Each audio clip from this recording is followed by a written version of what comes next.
사랑하는 성도 여러분, 여러분은요, 하나님께서 우리를 선택하시고 인도하시는 이유가 무엇이라고 생각하십니까? 때로 우리는요, 하나님이 나 같은 사람을 왜 부르셨을까? 내가 무엇이기에 하나님의 은혜를 입었을까? 이런 질문들을 삶 가운데 하곤 합니다. 오늘 다윗의 이야기는요, 이 질문에 대한 명확한 답을 우리에게 주고 있습니다. 먼저 다윗의 이야기 속으로 한번 들어가 보겠습니다. 우리가 알다시피 그는요, 누구도 사실 그 누구도 베들레헴의 작고 평범한 그 목동이었던 다윗이 이스라엘의 왕이 될 것이라고는 생각하지 않았습니다. 심지어 다윗의 아버지 이새조차도 이 다윗이 이스라엘 왕이 될 것이라는 생각은 하지 않았어요. 그러던 어느 날 사무엘 선지자가 다윗의 집에 이제 찾아옵니다. 하나님의 부르심을 입고 이제 새로운 왕을 세우기 위해서, 그래서 기름 붓기 위해서 이새의 집에 온 것이죠. 다윗의 형들은 모두 사무엘 선지자 앞에 지나갔습니다. 모두가 다 왕 같은데? 라는 생각을 갖는데 그때 하나님께서 사무엘 마음가운데 무슨 말씀을 하시죠? 사람은 외모를 보거니와 나 여호와는 무엇을 본다고요? 나 여호와는 중심을 본다라고 말씀하시죠. 그래서 사무엘은 아버지 이새에게 이렇게 물어봅니다. 다른 아들은 없습니까? 다른 아들은. 그제서야 이새가 대답합니다. 아직 막내가 있는데 그는 양을 지키나이다. 이 말은 뭐예요? 나에게 아들 하나가 있는데 그 아이 막내는 허드렛 일을 하는 애예요 라는 뜻이죠. 다시 이 다윗을 불러옵니다. 그러자 하나님께서 사무엘에게 말씀하시죠. 이가 그니 일어나 기름을 부으라. 이것이 하나님께서 다윗을 처음 만나 왕으로 세우시는 장면이었습니다. 사람들은 깜짝 놀랐어요.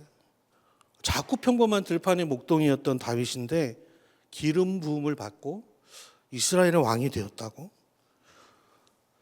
많은 우여곡절 끝에 다윗은 다시 온 나라 이스라엘을 다스리는 왕의 자리에 앉아서 평안한 그런 시간을 얻게 됩니다. 그런데 이 다윗의 이야기는요, 여기서 끝이 아니에요. 다윗이 이제 평안하여서 행복하게 잘 살았더라 라는 이야기로 마무리되지 않습니다. 하나님은 그에게 오늘 말씀하세요.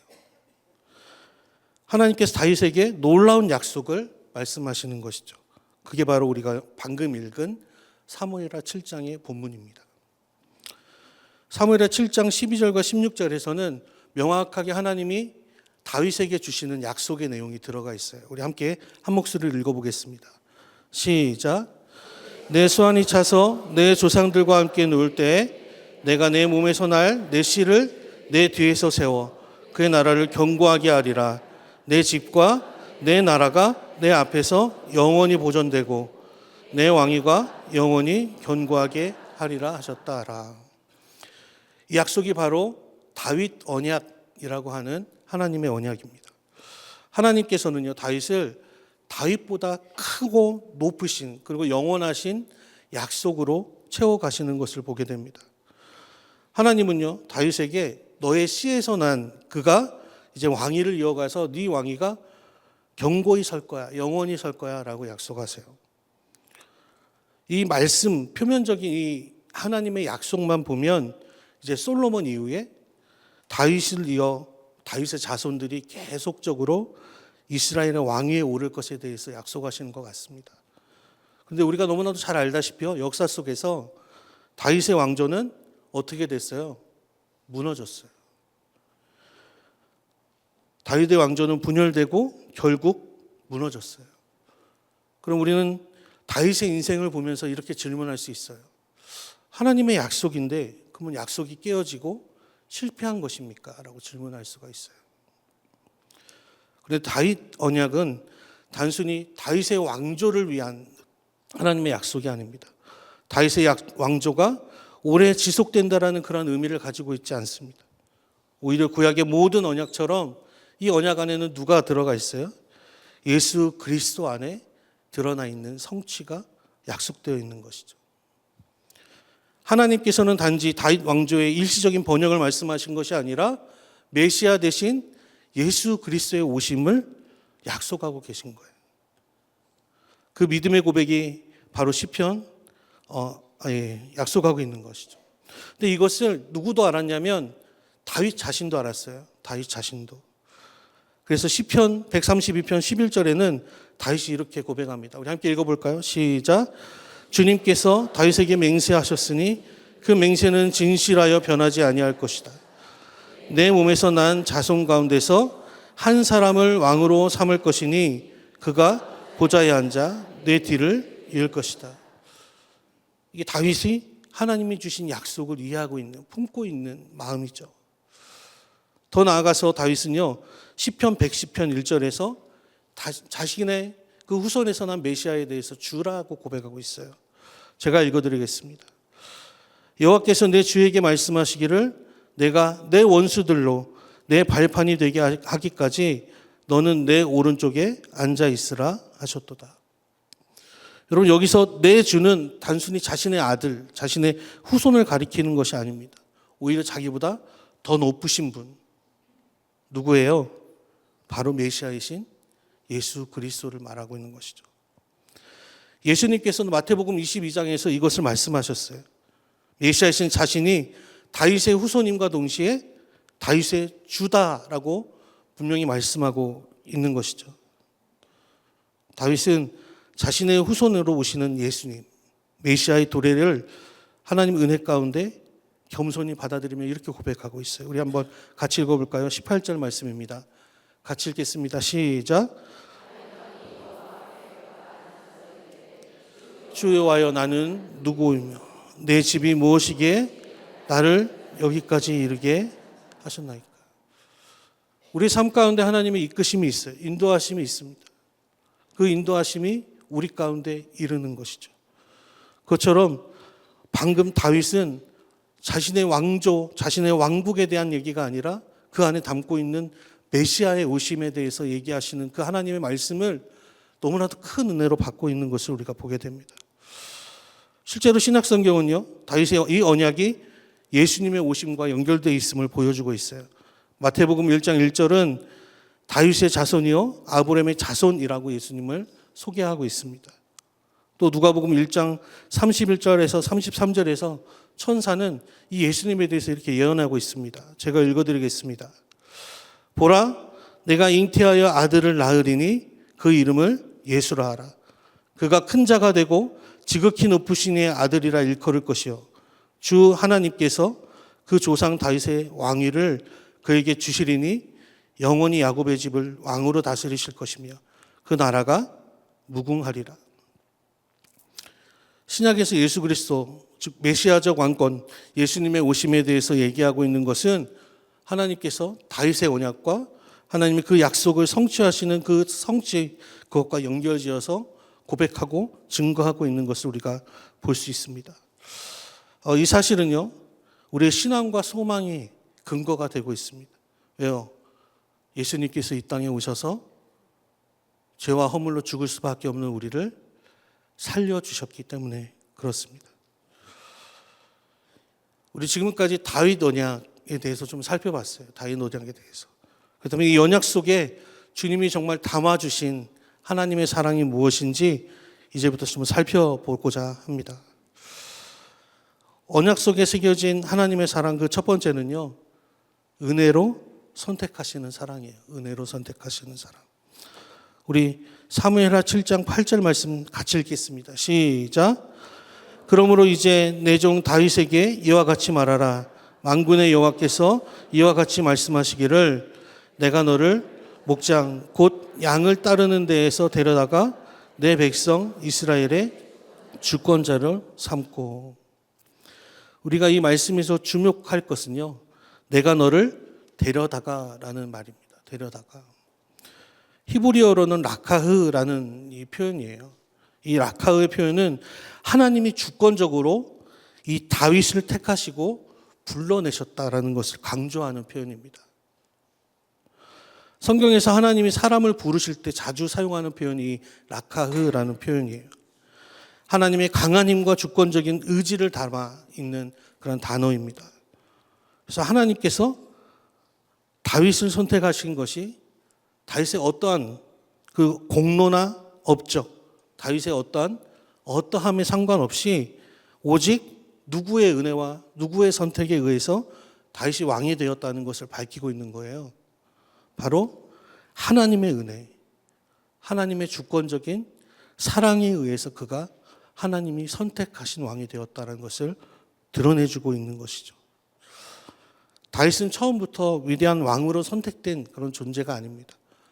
그는 그 아버지조차도 하찮게 여기는 그런 그냥 들판에서 양을 치는 목동에 불과한 사람이었습니다. 그래서 사무엘상 16장을 보면 그 왕의 후보조차도 오르지 않는 그의 모습을 보게 되는 것이죠. 그런데 하나님께서 이 다윗을 어떻게 하셨다고요? 선택하셨어요. 이 사건에서 사무엘상 16장 7절의 말씀은 우리에게 매우 중요한 은혜를 담아주고 있는데요. 우리 함께 같이 읽겠습니다. 시작. 여호와께서 사무엘에게 이르시되 그의 용모와 키를 보지 말라. 내가 이미 그를 버려놓으라. 내가 보는 것 같은 사람과 같지 아니하니 사람은 외모를 보거니와 나 여호와는 중심을 보느니라. 사실 하나님이 우리를 왜 사랑하십니까? 우리가 어떠함이 아니에요. 전적인 하나님의 은혜임을 믿습니다. 하나님이 다윗을 택하신 이유도 마찬가지. 전적인 하나님의 은혜였습니다. 다윗의 조건도 아니었습니다. 환경도 아니었습니다. 능력도 아니었습니다. 그가 특별한 사람이었다면 그것이 하나님의 은혜가 아니다라고 얘기할 수 있지만 그는 전혀 특별한 존재가 아니었어요. 우리는 여기서 하나님의 선택적 은혜라는 진리를 발견하게 됩니다. 하나님이 사람을 부르시고 사용하시는 그 자리에는 항상 하나님이 인간의 조건, 인간의 그 기준을 뛰어넘는 무엇이 있어요? 하나님의 은혜가 있다는 거예요. 우리가 목자로서 말장으로 섬기는 그 자리도 사실은 나의 어떠함 때문이 아니라 뭐라는 거예요? 하나님의 전적인 은혜 때문이라는 거예요.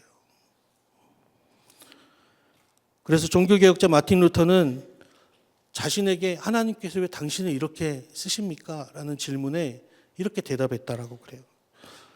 하나님께서 나를 부르신 것은 나의 경건한 삶이나 종교성 때문이 아니라 하나님께서 나를 부르신 이유는 오직 하나님의 은혜 때문입니다. 라고 고백했다 그래요. 혹시 여러분의 삶의 자리에서 그래 나는 하나님의 은혜 때문에 살아라는 고백을 잊고 계시지는 않습니까? 나를 그리스도인, 예수님의 자녀, 하나님의 자녀로 부르신 그 부르심이 은혜임을 잊고 산다면 주님의 사랑 안에서 그 은혜를 회복하시는 저와 여러분 되기를 소망합니다. 하나님의 선택 그리고 그 부르심은요, 우리의 어떠함에 상관이 없는 거예요. 그것은 바로 하나님의 놀라운 은혜일 뿐입니다. 하나님께서 다윗을 목동에서 왕으로 세우신 본질적인 이유도 뭐예요? 그가 물론 혈통이나 이런 것들, 언약적인 그런 조건들이 우리 성경에 보면 나오지만 다윗이 아니어도 됐어요. 여러분, 다윗이 아니어도 됐어요. 하나님께서 다윗을 왕으로 선택하신 이유는 그의 외모나 능력 때문이 아니라 전적인 하나님의 사랑 때문입니다. 그 사랑이 다윗의 삶을 완전히 바꿔놓은 것이죠. 여러분, 존 뉴턴 아시죠? 존 뉴턴. 본래 노예무역선의 선장이었습니다. 그는 인간의 존엄성을 철저히 짓밟는 노예무역상이었어요. 그런 그가 1748년 항해 중에 엄청난 폭풍우를 만나면서 죽음의 문턱을 경험하게 됩니다. 근데 그 가운데 누구를 만나요? 하나님을 만나게 돼요. 하나님을. 그는 이 경험을 통해서 하나님께서 결코 구원받을 수 없는 자기 자신을, 죄인인 자기 자신을 살리셨다. 그리고 나를 구원해 주셨다라는 은혜를 경험하게 됩니다. 그래서 그가 작곡한 나 같은 죄인 살리신에서 그는 이렇게 고백하고 있어요. 우리 같이 한번 읽어볼까요? 시작. 나 같은 죄인 살리신 주 은혜 놀라와 잃었던 생명 찾았고 광명을 얻었네. 큰 죄악에서 건지신 주 은혜 고마워. 나 처음 믿은 그 시간 귀하고 귀하다. 이제껏 내가 산 것도 주님의 은혜라. 또 나를 장차 본향에 인도해 주시리. 거기서 우리 영혼이 주님의 은혜로 해처럼 밝게 살면서 주 찬양하리라. 뉴턴의 삶은요, 하나님께서 죄인과 연약한 우리를 얼마나 사랑하셔서 구원해 주셨는지를 바라보게 하는 좋은 신앙의 예라고 할 수 있습니다. 다윗을 부르신 그 하나님이 지금 우리의 삶에서도 함께 하심을 믿습니다. 하나님이 우리를 택하시고 부르신 이유는 특별히 잘나서가 아니에요. 여러분, 제가 잘나서 만약에 하나님의 부르심을 받았다면 저는 이 자리에 있지 못할 것입니다. 오히려 더 낮은 자리. 하나님께서 나의 삶 가운데 나를 붙드시고 나를 은혜로 감싸 주시기 때문에 제가 감히 여러분 앞에서 이렇게 말씀을 전하고 있는 것이죠. 하나님은요, 지금도 우리 가운데 은혜를 베풀어 주십니다. 그렇기 때문에 우리 하루하루가 사라지는 거예요. 두 번째로 언약 속에 새겨진 하나님의 사랑, 두 번째는요, 늘 동행하시는 사랑입니다. 늘 동행하시는 사랑. 우리는 앞서 하나님이 우리를 택하신 근본적인 이유가 우리의 어떠함 때문이 아니라 하나님의 전적인 은혜임을 살펴보았습니다. 하나님이 우리를 부르신 이유, 우리 그것은 우리를 홀로 두지 아니하시고 끊임없이 하나님과 함께 하시기 위함임을 우리는 기억해야 합니다. 하나님의 사랑은요, 단지 한 번 선택하고 끝나는 것이 아니라 그의 인생 가운데 늘 동행하시는 하나님이세요. 우리 사무엘하 7장 9절과 10절 말씀인데요. 같이 읽겠습니다. 시작. 내가 가는 모든 곳에서 내가 너와 함께 있어 내 모든 원수를 내 앞에서 멸하였은즉 땅에서 위대한 자들의 이름같이 내 이름을 위대하게 만들어 주리라. 내가 또 내 백성 이스라엘을 위하여 한 곳을 정하여 그를 심고 그를 거주하게 하고 다시 옮기지 못하게 하여 악한 종류로 전과 같이 그들을 해하지 못하게 하여. 자, 9절에서 우리가 주목해 보아야 될 것은 뭐냐면 하나님께서 다윗에게 이렇게 말씀하시죠. 내가 가는 모든 곳에서 내가 너와 함께 있겠다. 성경에서 하나님이요, 누군가에게 내가 너와 함께 있어라고 말씀하실 그때에는요, 하나님께서 전적인 그 힘과 확신을 주실 때 사용하는 단어입니다. 그래서 내가 너와 함께 있어라는 이 히브리 원문 임마흐는 우리가 잘 아는 말씀이 쓰여져 있어요. 이사야 41장 10절 말씀이죠.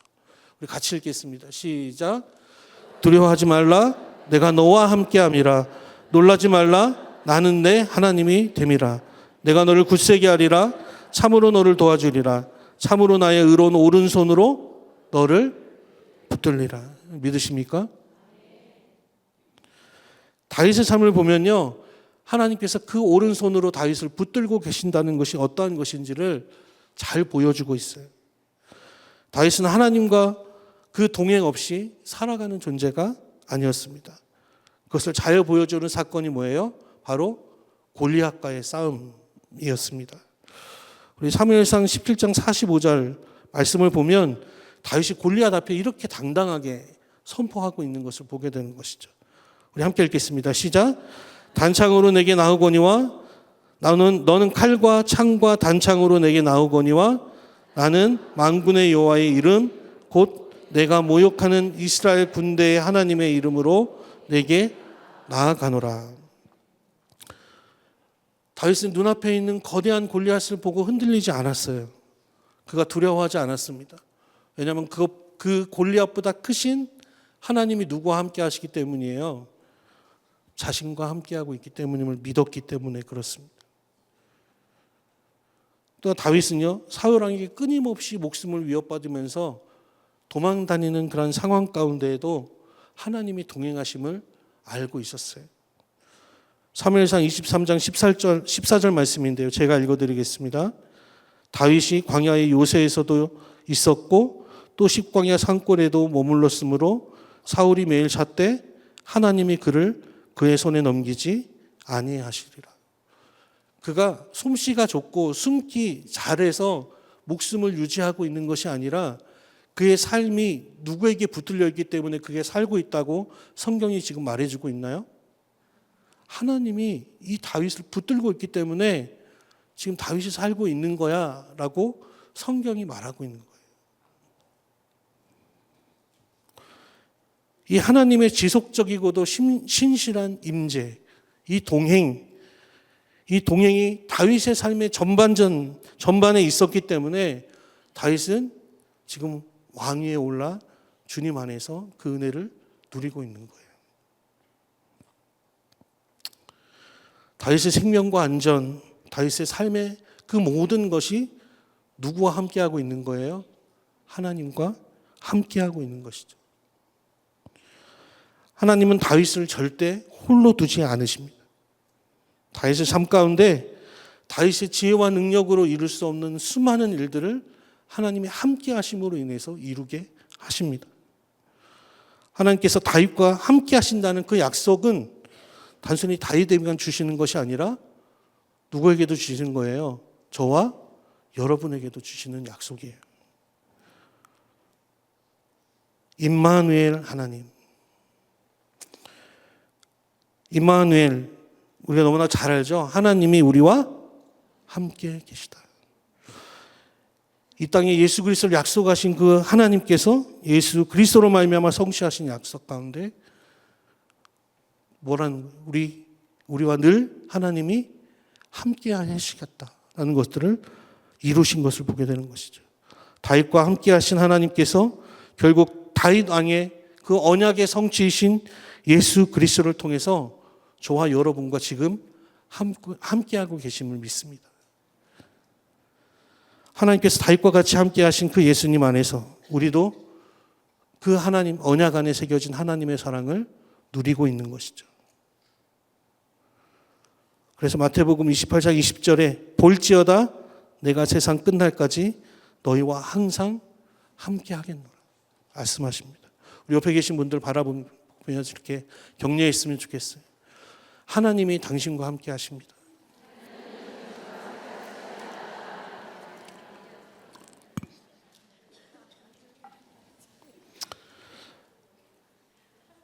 볼지어다 내가 세상 끝날까지 너희와 항상 함께 있으리라. 이 말씀은요, 하나님의 사랑이 우리가 하나님께 무언가 해드려야만 우리에게 주어진다는 것이 아니라 이미 하나님이 우리와 함께하고 계심을 말씀해 주고 있는 거예요. 하나님은 우리에게 이미 모든 것을 주시는 분이십니다. 여러분 믿으십니까? 우리가 그분께 드릴 수 있는 것은요, 사실 아무것도 없어요. 여러분이 말장 목자로 섬기는 그 섬김도 사실 하나님께 뭔가를 해드리는 것이 아니라 단순히 우리 주님이 우리와 함께 해주시고 그 안에서 우리가 은혜를 누리고 있기 때문에 마땅히 감당하는 그런 주님께 감당하는 그런 순종과 감사의 제목, 감사의 자리인 줄을 믿습니다.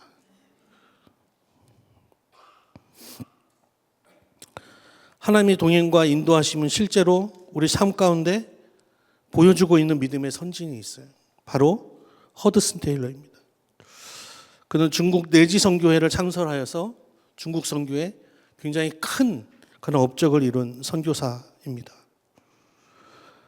허드슨 테일러는 19세기 중국 선교를 개척한 선교사인데요. 그가 선교를 시작할 때 사실은 선교사로서 어떤 특별한 능력이 있거나 그가 그 어떠함을 가지고 있지 못했습니다. 그런데 그는 하나님이 늘 자신과 함께한다, 함께하고 계신다라는 이 확신 하나로 어디로 나간 거예요? 그 당시에 선교사들이 죽음의 불모지라고 했던 중국으로 나아간 거예요.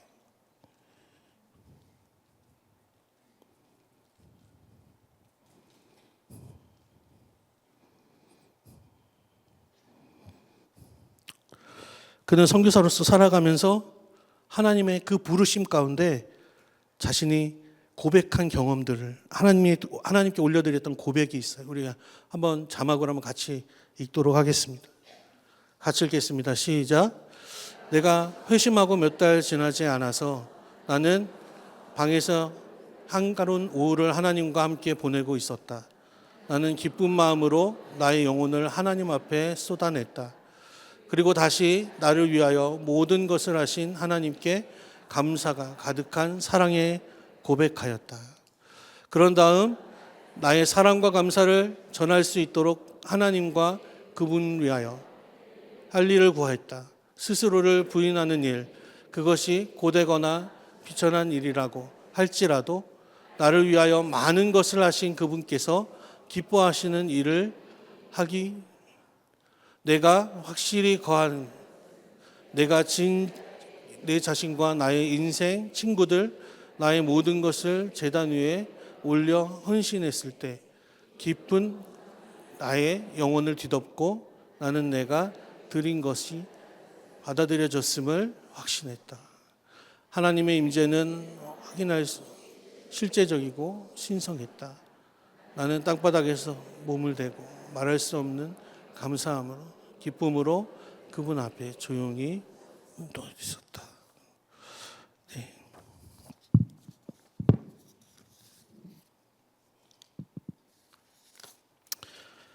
허드슨 테일러는 그의 삶 속에서 이렇게 하나님께서 부르신 그 부르심의 확신, 철저한 임재 안에서 수많은 고난과 역경을 이겨내며 선교에 나아갔습니다. 그가 하나님 은혜 가운데 있었기 때문에, 하나님의 임재 안에 있었기 때문에 그는 결국은 중국에 수많은 복음의 열매를 맺는 위대한 선교사가 될 수 있었습니다. 우리의 삶도 마찬가지입니다. 하나님은 오늘도 우리와 함께 하시는 분이십니다. 때로는 삶이 어렵고 앞이 보이지 않지만 그 광야 같은 곳에서도 하나님은 우리와 함께하고 계십니다. 하나님께서 동행하신다는 것은 단순한 감정적인 위로를 얻는 것이 아니라 실제적인 능력과 힘을 우리의 삶 가운데 베풀어 주신다는 것을 의미합니다. 다윗과 늘 함께 하셨던 그 하나님께서 저와 여러분의 삶에도 동행하고 계심을 믿으시기 바랍니다. 세 번째로 언약 속에 새겨진 하나님의 사랑, 그 마지막 세 번째는요, 언약을 완성하시는 사랑입니다. 이제 우리는 하나님께서 다윗에게 주신 언약, 그 언약의 가장 중요한 부분을 함께 살펴보고자 합니다. 앞서 살펴본 대로 하나님은 다윗의 은혜로 선택하셨어요. 그리고 그의 인생에 늘 함께 해주셨습니다. 그런데 하나님의 언약은 여기서 끝나는 것이 아닙니다. 하나님은 다윗의 생애를 뛰어넘어서 다윗의 후손들을 통한 영원한 왕국을 세우실 것을 약속해 주셨는데 그 왕국이 다름 아닌 예수 그리스도의 오심으로 말미암는 하나님의 나라인 것을 우리가 기억해야 하는 것이죠. 우리 다시 한번 사무엘하 7장 12절과 16절 말씀 같이 읽겠습니다. 시작. 내 수완이 차서 내 조상들과 함께 누울 때에 내가 내 몸에서 날 내 씨를 내 뒤에 세워 그의 나라를 견고하게 하리라. 내 집과 내 나라가 내 앞에서 영원히 보존되고 내 왕위가 영원히 견고하게 하셨다 하라. 자, 이 말씀에서 다윗이 죽은 이후에도 그의 왕국과 왕위가 끊이지 않고 영원할 것이다 라고 하는 이 영원히라고 번역된 이 올람은요, 단순히 시간적인 것을 의미하는 것이 아니에요. 이것은 끊임없이 지속되는 하나님의 변하지 않는 영원하심이라는 성품에 근거한 표현입니다. 하나님께서 다윗에게 영원한 왕국을 허락하셨습니다. 그런데 다윗 이후의 역사를 보면요, 우리가 서두에서 살펴봤듯이 사실 이스라엘 왕국은 실제적으로 영원하지 못했죠. 다윗의 왕조는 영원하지 못했습니다. 다윗 왕조는 바벨론 포로기에 무너졌고요. 또 유대 민족들은 오랜 세월 유리하며 세상 가운데 흩어져 있었습니다. 우리는 하나님이 약속하신 그 영원하고 견고한 나라, 그 나라가 바로 예수 그리스도의 오심으로 말미암는 하나님의 나라임을 확인했었습니다. 다윗 언약은요, 성경 전체에서 구속사의 흐름 가운데 가장 중요한 언약입니다. 이 언약은 이스라엘의 정치적이고 군사적인 그런 번역을 뛰어넘어서 저와 여러분에 이르기까지 온 인류의 죄를 구원하시기에 이 땅에 예수 그리스도가 오심에 대한 약속을 말씀하고 있는 것이죠. 자, 히브리서 9장 28절 말씀인데요. 우리 함께 읽겠습니다. 히브리서 9장 28절입니다. 이와 같이 그리스도도 많은 사람의 죄를 담당하시려고 단번에 드린 바 되셨고 구원에 이르게 하시기 위해 죄와 상관없이 자기를 바라는 자들에게 두 번째 나타나시리라. 아멘. 예수님의 재림에 대해서 말씀하고 있는 것이죠. 예수님의 재림이야말로 다윗 언약의 최종의 완전한 성취라고 말씀을 하고 있습니다. 여러분, 저와 여러분은 예수님의 재림을 기다리는 사람들입니다. 사실 초대교회 성도들도요, 다른 성도들을 만날 때 인사할 때 이렇게 인사했었어요. 여러분 아시는 표현인데 마라나타라고 인사했어요. 마라나타. 의미가 뭐죠? 아멘 주 예수여 어서 오시옵소서. 여러분, 예수님의 재림이 그들에게 가장 큰 소망이었기에 그들은 만날 때마다 인사했어요. 마라나타. 주 예수여 오시옵소서. 그러므로 다윗 언약은요, 우리에게 있어서 주님의 다시 오심을 기다리는 그런 믿음의 근거가 되는 것이죠. 예수님이 진정한 왕으로 이 땅에 오셨고 우리의 죄의 문제를 이미 해결하셨습니다. 그리고 다시 오실 주님을 우리가 기다리고 있습니다. 그렇다면 우리가 어떻게 살아가야 할까요? 우리의 삶이 누구의 왕권 아래 있어야 되는 거예요? 예수 그리스도의 다스리심 아래 있어야 되는 것이죠. 지금 우리는 오늘 하나님의 언약 앞에, 주님의 사랑 앞에 이 시간 결단할 그런 필요가 있습니다. 우리는 중요한 결단을 해야 돼요. 우리가 사랑 안에서 주님의 은혜를 받고 동행하심을 누리는 그 가운데 가장 결단해야 될 것, 그것은 예수님이 바로 우리 삶의 왕이시라는 것입니다. 이것은 단지 교리적인 그런 지식이 아니라 우리의 믿음의 고백이자 우리의 삶에 두어야 할 우리 신앙의 터이기도 합니다. 우리의 가정, 우리의 직장, 우리의 교회 생활, 심지어 우리의 생각과 마음에 이르기까지 왕이신 예수 그리스도의 통치 아래 있어야 된다는 것이죠. 이것이 우리 가운데 드러나고 실천된다면 이렇게 우리의 모습이 이루어질 수 있어요. 가정 안에서 부부 사이가, 부모, 자녀 사이가 갈등이 있을 때 우리 주님의 그 사랑 안에서 서로 사랑하고 용서할 수 있는 것이죠. 직장 안에서 나의 이익이나 나의 안정을 생각하기보다 예수님이 기뻐하시는 선택을 할 수 있게 되는 것이죠. 교회 공동체, 목장교회 안에서 다른 지체들의 유익을 바라보며 나의 기준과 판단으로 살아가는 것이 아니라 그 안에서 주님의 기준과 판단으로 서로를 사랑하는 것이죠. 이렇게 살아갈 때 우리의 삶에 진정한 주님의 오심, 진정한 주님 안에서의 평안과 기쁨을 누리는 삶을 살아갈 수가 있는 것입니다. 예수님의 통치를 인정하는 것. 그 안에 무엇이 있어요? 진정한 자유와 기쁨이 있음을 믿습니다. 이제 다윗 언약을 통해서 우리는 주님이 주신 놀라운 사랑을 깨닫게 되었어요. 확인했습니다. 하나님의 언약적 사랑 안에 이미 성취되었고 다시 오실 주님 앞에 이제 우리가 주님을 더욱더 바라보고 믿는 믿음의 사람으로 서는 저와 여러분 되시기를 소망합니다. 말씀을 정리합니다. 하나님께서 다윗에게 주신 이 언약을 볼 때 이 언약 안에는 하나님이 나를 선택하신 이유가 나의 어떠함이 아니라 오직 하나님의 사랑과 은혜 때문임을 우리가 깨닫게 됩니다. 또한 예수님의 오심을 통해 우리는 언제고 동행하시는, 나와 삶 가운데 함께 하시는 하나님을 경험하게 되는 것이죠.